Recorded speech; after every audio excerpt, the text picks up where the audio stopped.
great friends, world-class trips, living in a mansion, it was just all, I thought, going well. And Right. then my husband of 25 years came home and said, my commitment to our marriage is zero.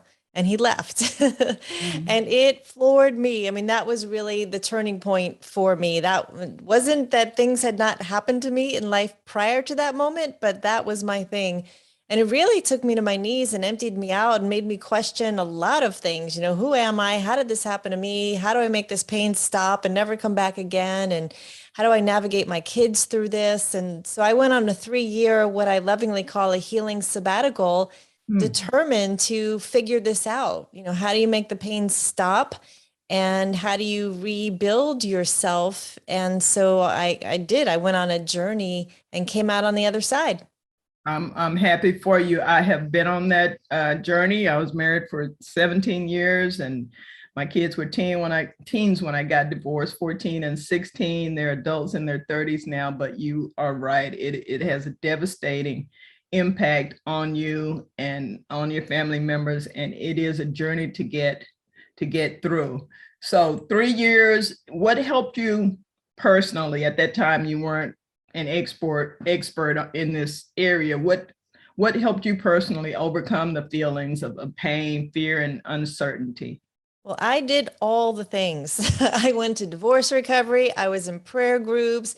I was in Bible studies. I went on retreats, conferences, read the books, listened to the TED Talks, and journaled, and just really did everything that I could. I was in counseling. I took all the profile tests. I mean, I really wanted to figure this thing out, and I nailed it down to 8 things that really made a significant, palpable difference for me. And I believe it's universal and it could be applied not only to divorce, but really to any grief, any struggle, any hardness in your life.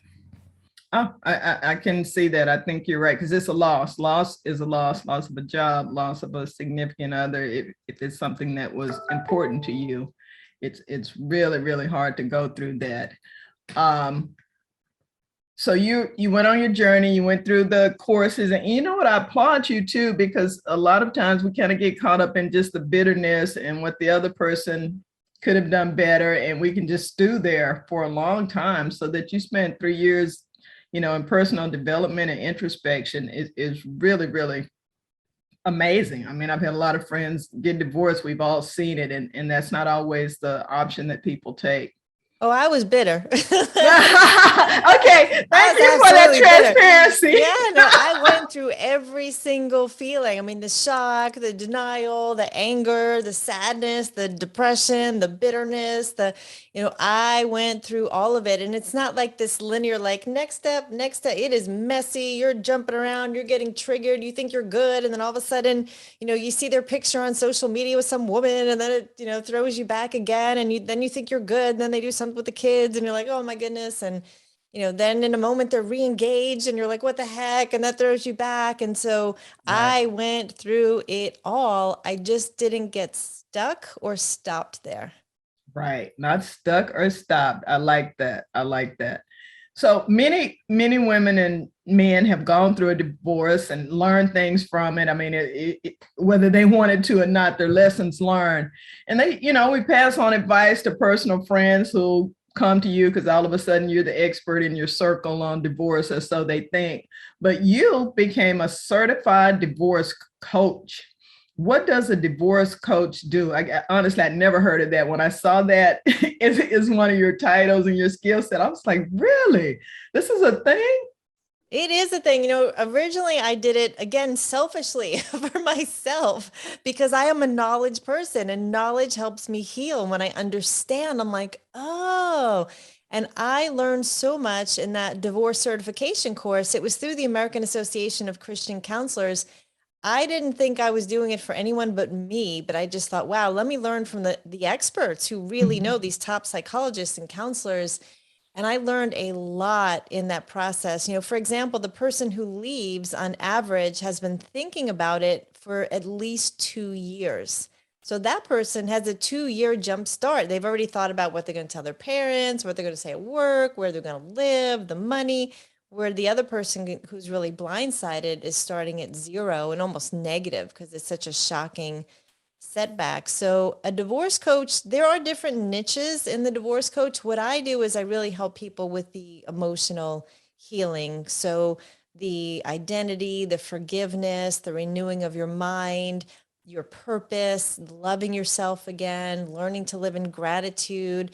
Because I, for 35 years, have been a clinical exercise physiologist, certified nutrition specialist, and lifestyle expert, I also include what I call divine health, because you can't separate the body, the mind, and the spirit. No, no. I train on abundance because so many women, especially, get into poverty. In fact, it's the biggest age group for poverty is single moms in the country.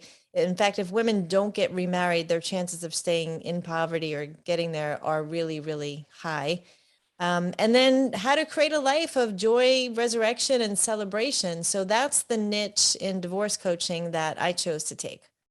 Well, it's a very much needed area for you to have a strength in, and for other people who have taken on this role and excel in this area, because it's quite one. And I've had cancer twice, and I would say divorce is right up there with hearing that diagnosis is that devastating, speaking personally. So Well, it's interesting because the incidence of cancer in women post-divorce is really high, specifically right breast cancer or any of the female organs post-divorce. The right side represents the masculine, so it's an attack and insecurity on the right side of the body. So that actually happens a lot.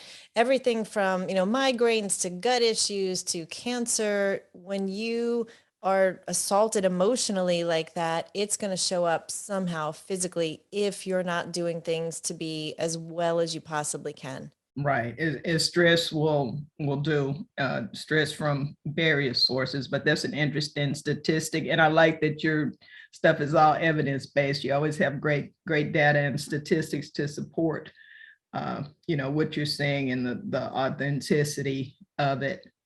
So, you mentioned something there I was going to get to later, but you talked about the loss of identity. Let's explore that a little bit, because I think that's really, really important, particularly for, homemakers who don't work, or just the people who get blindsided. So often that is our identity, just like a job might be for a guy. For women, a lot of times it's that relationship. How do you, direct people to kind of cope with that? Who am I all of a sudden? If I'm not part of this couple, who am I? Well, divorce is a major life event for a reason because everything in your life usually changes. You probably have to change where you live, which means maybe your kids' schools are changing. Your friend group is probably changing because they were all couples and now you're a single person and you're just not going to fit in with that group necessarily. And you might be going back to work or changing where you work because now you need a better job or you've got to manage daycare. So your identity with almost everything that you have lined up in the world may change. You may have to sell your fancy car and get a, practical car, or your identity is lined up in the designer shoes or purse or whatever. And all that may go away in a moment. And if your identity was built on anything in the earth, in the world, it could be stripped away, especially your identity as a wife. And if that's something you valued, that can be gone in a moment. The number one age for divorce is 30. The number two age for divorce is 50. Are So you at 50, serious? Number one yes, is 30? number one is 30. I know, but Wow. the average age now that people are getting married is later and later and later. So Right. 30 years ago it was 24. Now it's 28. So people are getting married later and less people are getting married. So they're living together. More people are getting prenuptial agreements. But by 30, now all of a sudden you've got two kids, you've got a mortgage, you've got two car payments, and that stress just rises up in them. And a lot of times one of the people will quit. Infidelity is definitely one of the biggest reasons for divorce. But at 50, what's also changing is now your kids are going off to college. Now you're an empty nester. They're leaving the house. So now your role as a mom has changed. So much identity is changing in a moment. You might go from a family of five to you within a year's time. So, and pets are split up even sometimes, like you lose your dog. I mean, it's just like, oh my goodness. And you're left with just you. So you really have to figure out, who am I? And really a better question is, whose am I? And for me, it was my faith that kept me going because I Yeah. didn't ever, shake my fist and say, why did this happen to me? But it was more like, wow, who am I really? And if I'm the biggest thing in my life, like if it's just my brain and my body and this is all there is, I'm in trouble. There better be something bigger than me. Absolutely. Absolutely. So And I'm a person of faith as well. For me also, I was glad that I believed in, God and not just the leader of the church. I went to a great church, had a good leader, but some things happened, and had my faith been tied in that individual, that would have impacted me as well. But I was able to go to another church because I believe that, there was God was God of all the churches and not just that one. But wow, you just bringing back a lot of thoughts. And I have some friends going through divorce right now, which I feel like I was also anxious to talk to you about this so that I could share with them this very positive approach you have to divorce recovery, Kelli. So tell me about, so you become a certified divorce coach along with your other numerous certifications. And I love knowledge. I'm an intellectual tourist as well. But tell me about being the chief evangelist at Intentionally Fabulous. yes. So it was over 2 years ago that a friend of mine was in town and he was here kind of between two different places. So we had a few extra days. So I was so blessed to hang out with him, and he Mhm. happens to be a branding expert. So I was Ah, telling him about, this concept. I wanted to launch this program. And so we sat down for 2 days and really hashed this out. And we came up with Intentionally Fabulous. He's like, Kelli, that you're so intentional in your life and you really have such a passion, you're such a great encourager for women to be fabulous. He goes, but you're not there yet.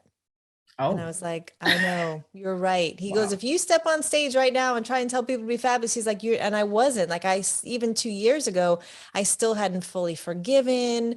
I still had some roots of bitterness. And so he could see it in me, but he knew that I wasn't quite there. So it became my intention to become personally fabulous so that I could lead other women, so I could show them what it looked like to be on the other side. So I launched a program under the Intentionally Fabulous brand called Single Redefined.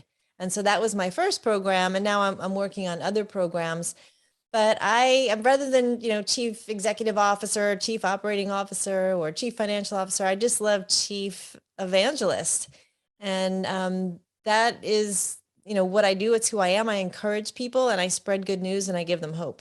Absolutely. And it radiates from you. You seem very happy in all our communication. You come across very positively. And when people aren't being genuine, when they are not authentic, those of us who are emotionally intelligent or not, it comes through. And how great to have a friend who, or colleague who would be that honest with you as well. Yes, he is a treasured friend. And really it takes three things. You do need to know your purpose. And at that point, that was Mhm. the thing that was lacking for me, where, I'd always done fitness, nutrition, wellness, lifestyle, and I felt like I was being called to something else, but I did not want to be the divorce coach. I was like, I'm sure my kids don't want me to be the divorce coach. I didn't even say the word divorce for a year. I hid it as long as I could. I didn't even tell my mom until after he moved Oh, out. oh. And I just felt like I don't want this stage. I don't want this platform. So I was really resisting that purpose, but then Mhm. also the responsibility that was going to hold. And I do want to be married again. I know I will be married again. I was thinking my future husband probably doesn't want his wife to be the divorce coach. And so I really was resistant in that. And so finally I really felt led and called to do it. So I was obedient to it. And then I really came to learn to love it. Understood, understood. I resonate with you on that because I've become an advocate for cancer, and that certainly was never anything as a healthcare professional that I wanted to be a spokesperson for, but I just kept getting pulled into that arena, and I'm actually rather good at it. But if you Google me, that's one of the first things that comes up. So, before that first day, you pull it up, I don't even get to tell them. So I feel you on that. But our future husbands are going to have to take us 360, as amazing as we are. And we come with a past and a future. So That's right. there it is. So after you're divorced, you've gotten intentionally fabulous. I'm recapping, and now you're ready to go out and help other women do this with your programs. And we'll tell people how to reach out to you and put it in the show comments as well. But I know you're also a mindset pro. So I'd like to know, what are 2 or 3, not your whole program, but 2 or 3 top actions people going through divorce can take, because it's a challenging time. What are some concrete things they can do to kind of foster a positive mindset and get them in the right place for that? Yeah, one of the exercises that I do with them is a future-based exercise. So let's say today was April 15th, 2022. I have them imagine it's April 15th, 2023, and that we are best friends and we have not spoken in a year. And you can't wait for us to get to the coffee shop so you can tell me all about this past year. And so you talk about the year in past tense as if it's already happening. So you're telling me, you're like, Kelli, oh my goodness, finally found the man of my dreams, so in love. We got the house on the lake. My kids are thriving in school. I've been, giving back to my favorite organization, whatever it is, but you're speaking it as if it's already happening. And you do this every day for 5 minutes, either in the mirror or with an accountability partner or both. And when you both take 10 minutes to get on the phone every morning and you, with this enthusiasm, share about your future, there's power to it, because your thoughts is, it starts with your belief, which becomes your thought becomes your words, the words become the actions become the habits become the character, and the character becomes the identity. Yes. So if you start believing like, oh my goodness, a year from now, I could be doing the thing that I love. I could find the man of my dreams. My kids can be thriving. You'll start to move towards it because there's energy and vibration and power to everything. So that's one of the things that I have them do. Another thing with mindset is I'll have them really catch themselves saying the things that are not productive and write them down and then burn the list. So Wow. if there's, retelling their story of how unjust it was or how unfair it was, or, just replaying that memory over and over, because you create this emotion and it's not even how you remember it, but I'll have them write it down and then burn it and really start to get present by breathing and then replace that with a new and truthful thought. Oh, that's fantastic. That's fantastic. I'm going to borrow some of that. I'm going to tell you right now for Oh, good. for future It works. workshops. I love it. It absolutely does work. And I do believe that for lack of vision, a lot of people falter and perish. So you've got a really good approach. I can only imagine what the other strategies and tools are that you provide. Post-divorce, let's look at that again. After everything has finalized, you've healed, and it takes time, which is why we caution people about quickly jumping into another relationship and getting somebody caught up in your damage, your baggage, or your process. When you do start thinking about everything and looking back to think about personal growth, what are some of the honest questions you should ask yourself about the relationship with the goal toward developing and becoming a better you? Yeah, one of the first things is thinking about your core values. So, for example, I was 22 when I got engaged. Now I'm 52. I am a different person than I was 30 years ago. Right, right. And I have different, values. Some are the same, but, some are different. So start to really write those down. And what I will do is when I meet people, not even just men, sometimes women, whether they're married, dating, single, I look for the good in people. So I'm like, wow, that guy really has a lot of wisdom. Or wow, this guy is really an adoring husband. This man, he is really taking his health seriously. He is super fit. I love that about him. And I just start to make a note and even write things down of my non-negotiables. And so for me, faith is a non-negotiable. I don't want to have to train a man up in faith. They need to be ahead of me there. I want my man leading me. I don't want to Right. do that upside down again. Health is important to me. It's my life. So for me to look at someone and go, well, he smokes, I could probably get him to quit. No, you can't change anything. Don't go into it thinking you can change a single thing. So one thing is to know your core values. And then second, I would say start to open your heart to it, because again, that's an energy that you put out there. So if you've been very closed, like I have a lot of women who I work with that their hand is just up, like, no, not dating, don't need a man, never again. Well, you are not going to attract a man when that's your energy. And it maybe isn't time. It could take 2, 3, 4, 6, 7 years before you might Mhm. feel ready. Everyone is different. But when you are ready, you need to shift that energy and start to open your heart and put that intention out there. Maybe you tell some friends who love you and know you and you trust them that you are starting to consider to get ready to, have some introductions. If you Mhm. know someone who, faith, health, family man, whatever your things are, please consider introducing us, and just start to put that out there and start there. I wouldn't say go on dating sites. That's not something I've done or have experience with, but wow, I've just seen people get sucked into the drama and distraction of all of that. And that works for some people. And I have friends who are dating coaches, and there may be a way to do that. But I would say start with your core values and then start to open your heart and just put it out there that you're available, and then see who comes into your circle that might be interesting. Right, who that positivity attracts. That's beautiful. And to bring your friends in, because they know you sometimes in ways better than you know yourself, and That's who right. might be compatible with you. Yeah, and you might not have picked that person necessarily. You might not have been open, but because they made the introduction, you really value that. And you might meet a wonderful man. Maybe there's no love connection, but you both have room in your life for another, faith-based Christian friend to go to a concert with or meet at the dog park. Or it doesn't have to be romantic, but it's about community, it's about connection. And it's so lacking, especially when you go through divorce. Isolation is a big deal. When I have people come into my private free Facebook group, I ask them, what is your number one challenge? And loneliness is the number one answer.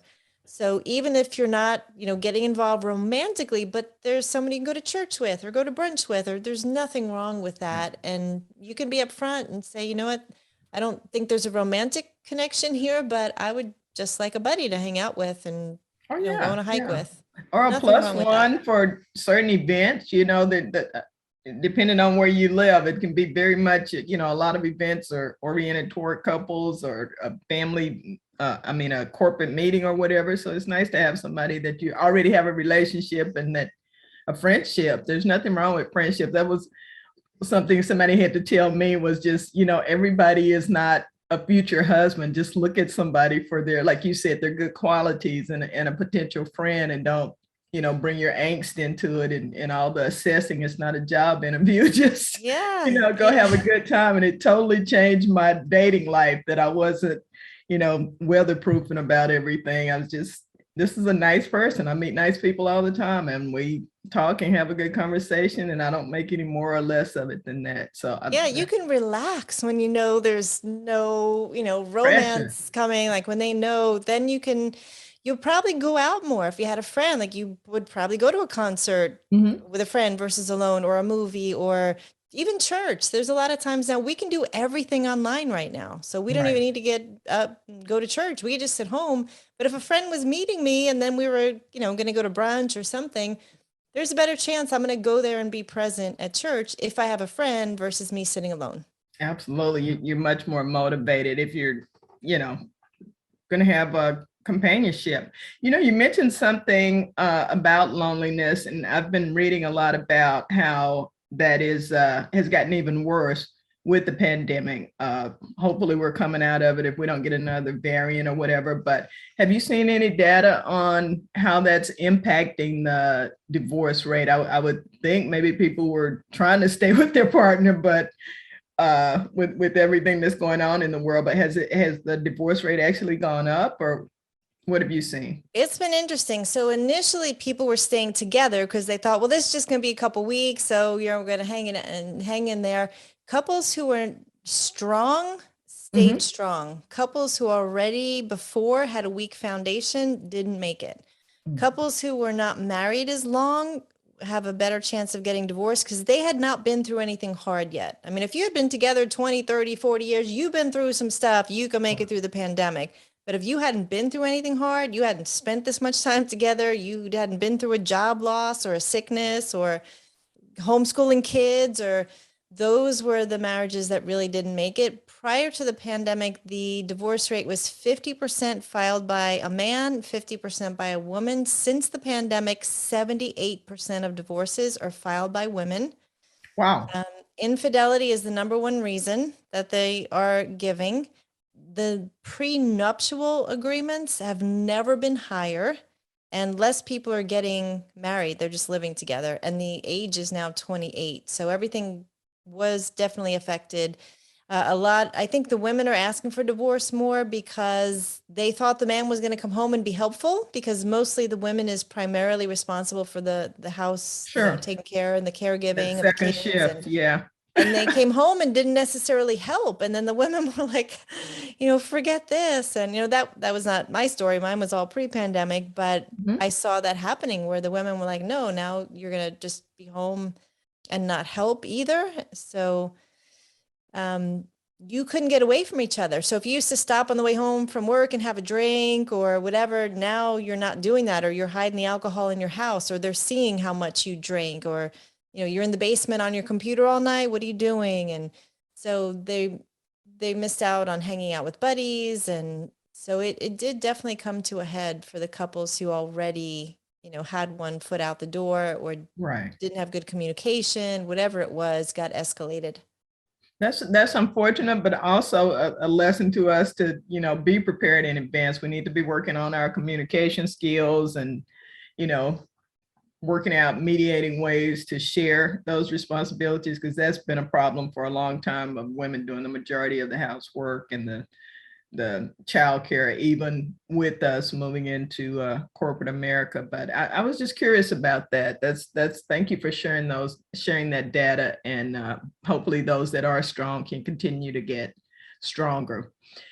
And you mentioned homeschooling, and which brings to mind our kids. I have now adult sons. I mentioned earlier they were late teens when I got divorced. You have children, and we all know that divorce impacts not just our kids, but our entire family, our circle of friends. But for our kids, it's really, really difficult. There's so many things beyond their control, and the divorce does impact them, whether they're young or adults. Can you share some strategies as well to help our offspring? And you might have to do it by age, however you choose to share, but how to help them positively adapt to life with going through a divorce or with divorced parents. Yes, well, everyone has the need to be unconditionally loved. We all just want to be seen and loved for who we are. And children especially find security in their parents. That is the one thing that they think of all the world, that their parents will stay together. So when the parents split, the kids are going to do something to try and feel loved.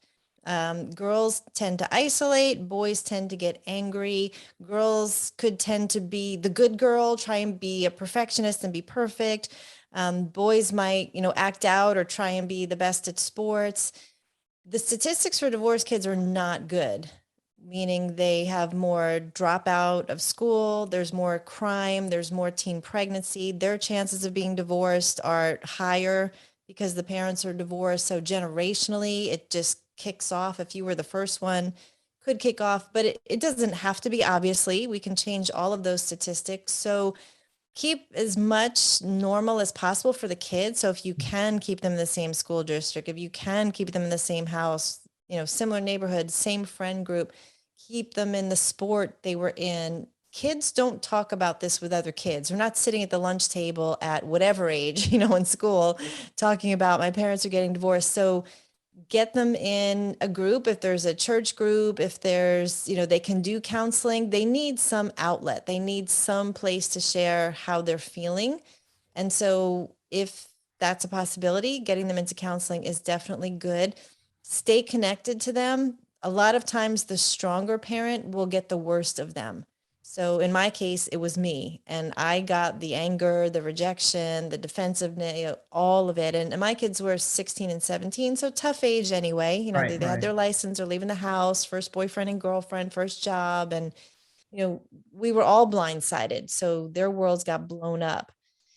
And so know that if you're the stronger parent, you're probably going to get the worst of it. Do not put your kids in between for anything. Don't say, bring your dad his mail, or, tell your mom this. None of that communication. They do not want to be put in the middle. They do not want you to talk about their dad or mom, vice versa. So in front of them, don't have those adult conversations. Don't let them overhear. But you also need to be real and raw. It's okay to let them know that, mom's sad and mom's hurting. And there were times I ran into the closet and just cried because I didn't want my kids to see me. So you're trying to protect their hearts while you're grieving yourself and going through, attorneys and moving and all the things. So they need to see that you're being honest and real with them too. So keep the communication, keep the connection open. I would definitely wait until you started dating, or at least bringing anyone home, to your children, unless it was really, really serious, regardless of what age they are. And your kids want to see you be happy too. So they want to know mom's going to be okay, dad's going to be okay. So do things that, bring some joy in, have game night, do something fun, let them pick something fun to do. Obviously, don't try and buy their love. It's not about that. It's about time, quality time, and connection, and giving them a voice. Right. Oh, that's great. That's really good. Yeah. Again, I'm, having some flashbacks, and that's, I took a course called Divorce Care, which they offer at churches throughout the country, perhaps globally, and that was a big help to me. But I know there were times when I'm in the car ranting with my girlfriends, and they're just sitting there, and I wasn't really conscious, and I'd look over and see their faces, and it's like, oh my goodness, let me get my tone right, let me change the topic of conversation, because you're just so emotional and passionate, even if you're not talking to directly to them. But one of the things that I realized was, because mine were in high school, we were having, the programs, and they were athletes, and where we had gone from mom and dad sitting at the same table, then we were, opposite sides of whatever room we were in. And I remember my youngest getting an award, and then he looked from his dad's table to my table, and the pain on his face just broke my heart, that he felt like he had to choose because he'd been sitting with the team. And I called, immediately after that, I called his dad. I was like, look, no matter what, let's, at these programs, at their games or whatever, let's just sit together and work this out. I don't ever want to see that look again. I don't want him to feel like I got to choose between parents. And it was just a small little thing. Wasn't crazy about it, but I was willing to do that for my kids.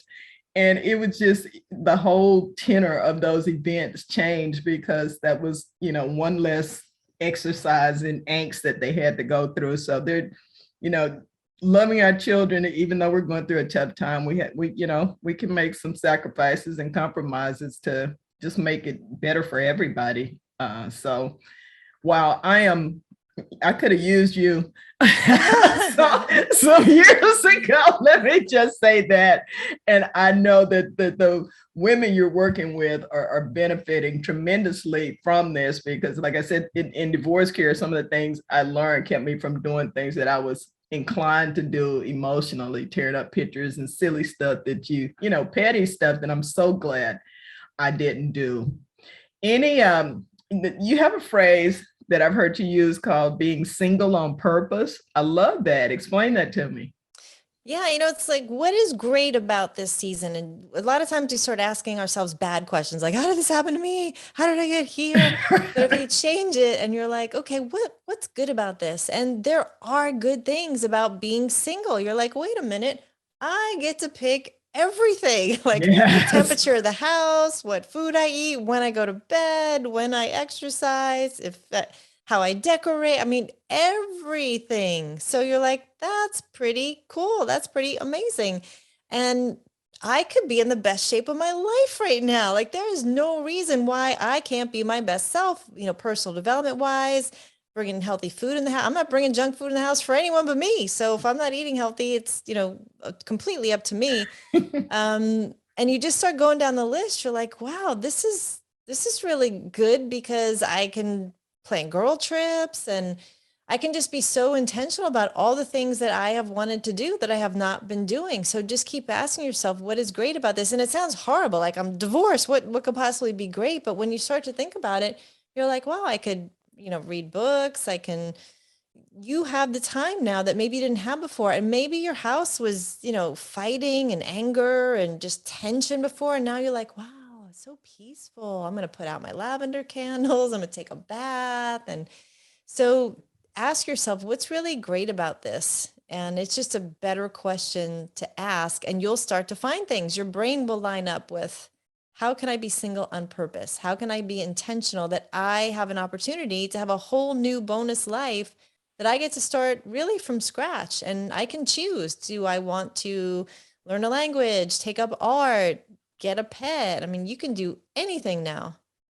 Anything at all with your bonus life. I love that. That is beautiful. And that is absolutely the right attitude to have, whether you're widowed, divorced, never married, is that, live with intention and enjoy every moment, no regrets. How can we make the best of this day, this moment, this time? I am absolutely on board with that. I do have one more question. It seems that you just work with women.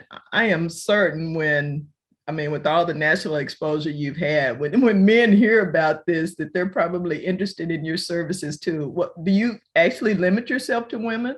Oh my And goodness, why? this has been really surprising to me. So when I started putting things out there, whether it's, a poll on LinkedIn or a post on Facebook, I cannot believe how many men respond. And they're like, what do you have for men? Can you help me? Do you work with men?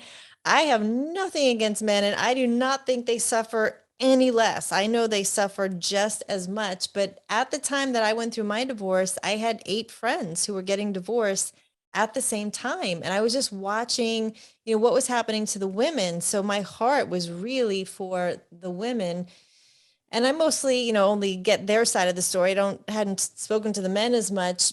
But I just felt led to do that. But I am working with men now. So Okay, good the to know. I program that I wonder. created is for women, but I'm working one-on-one with men. And I've been encouraged by many, many male friends to work with men and create a program for men. But I can't put them in my female group. I need to start, a new group or a new program. But I am working one-on-one with men.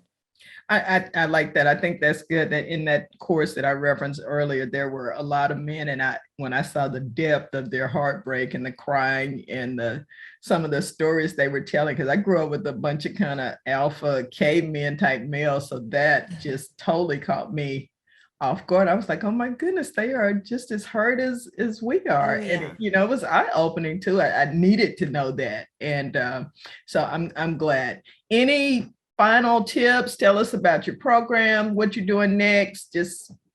I'm excited. I'm Team Kelli. Awesome. Well, yeah, I would love for anyone going through separation, divorce, post-divorce who is willing, even if you don't feel like, I can do it all. If you just have a desire to be well, to leave the, rejection, grief aside and get ready to start healing, join the free Facebook page. It's called Intentionally Fabulous. We talk about the hard things, we laugh, we support each other. You need community. So please come join that free community and participate. Don't just be a fly on the wall, but really engage in the Intentionally Fabulous community. The program, oh my goodness, it will help you to get rid of the grief, to help you if you've had sexual trauma, if you've had infidelity, if you have brain fog, if you literally, have physical illness from holding your breath to migraines to can't focus, whatever you're feeling, you will find the answers in this program. I have over 21 interviews in there with the top experts that I hired. So it's my grief counselor, my divorce recovery coach, my breath therapist, my meditation therapist, and so you get to be a fly on the wall to all those interviews and hear their top tips on how to heal. And then you get the 8 weeks, and there's a full healing guide also. So the healing guide helps you to fully overcome, get empowered, learn to celebrate life and really to move on. Awesome. I will drop the links to your Facebook group and your website in the show notes. And I believe it's kellicalabrese.com, or is it .org? Yes, or intentionallyfabulous.com is where they can go straight to the program. If they want to get a free copy of my latest best-selling book, they can go to kellicalabrese.com. It's called Success Habits of Superachievers, and it tells the stories of over 80 ordinary people who had something unreasonably difficult happen to them, and they chose to get back up and be resilient and overcome, and not only just get better, but to do something really amazing with their lives and to help other people. So they can get a free e-copy there. It's an Amazon bestseller at kellicalabrese.com. Yay, freebies. You heard it right here. Yes. Kelli, you have been awesome. I have no doubt your book is a bestseller, that everything you touch turns to gold, because you are amazingly inspiring, and you have taken a very dark, difficult time and made it a bright, shining light and beacon of hope for so many people. Continued success to you with your mission to help others going through separation, to grief and various other life transitions. I really, really respect and appreciate what you're doing. Thank you. Oh, well, thank you, Dr. Mo, for having me for this show. I mean, the world really needs this kind of content. So thank you. All right. Take care.